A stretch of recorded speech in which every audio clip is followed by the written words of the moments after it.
l'idée au départ. Donc, m'est venue des suites d'une première commande du magazine d'art et aussi féministe qui s'appelle Pétunia, qui faisait un numéro où elle convoquait la thématique de la perversion. Et de là m'est venue l'idée de faire une sorte de série d'images, comme si le magazine devenait un endroit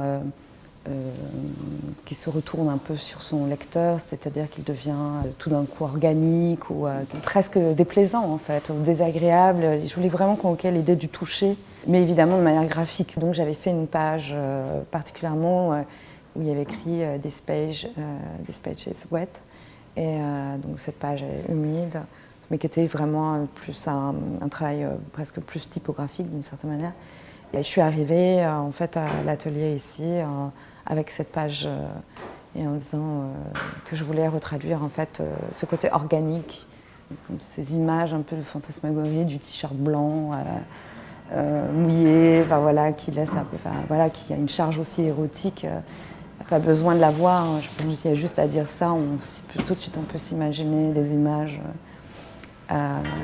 voilà, pris d'un érotisme un peu lambda, quoi. Enfin, Pour moi, c'est bien. Hein.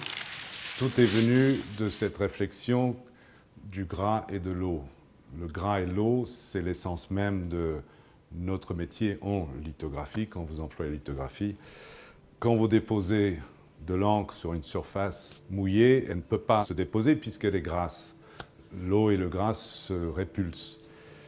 Et donc, tout le travail est venu enfin par l'idée de capter l'eau en train de sécher, la trace de l'eau.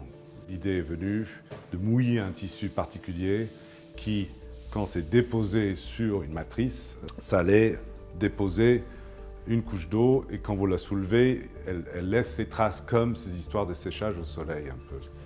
Alors c'est d'abord cette histoire de poser un corps mouillé sur nos matrices, de passer l'encre, mais de créer une couleur, une teinte qui est une teinte légèrement sale mais très pâle, qui ressemble un peu à l'eau mouillée sur le sol. Il a fallu qu'on trouve aussi une chorégraphie entre nous, qui commençait, qui amenait l'encre, qui passait pour l'eau, qui enlevait en dessous. Et de là, en fait, une chorégraphie s'est mise en place. Donc, dans mon travail, il y a souvent ça, sur la question du poids, de l'équilibre, sur le point d'appui, le geste, la qualité de corps, la qualité du geste aussi, etc.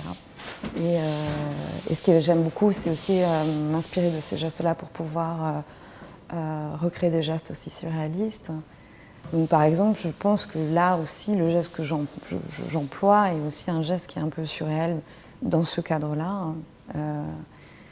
Alors, bien sûr, c'est pas spectaculaire, hein, mais d'ailleurs, c'est pas si spectaculaire ce que je fais, justement, même si j'emploie ces terminologies, mais voilà, c'est juste une sorte de quotidienneté, mais qui n'est pas un geste quotidien, mais qui appartient à des gestes que je peux réinjecter. Et donc c'est ça qui m'a beaucoup intéressée. Et puis forcément, parce qu'il n'y a pas un seul geste qui est identique, en fait.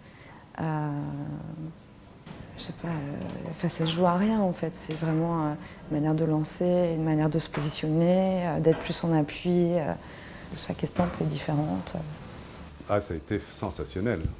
On a trouvé vraiment quelque chose d'unique avec elle.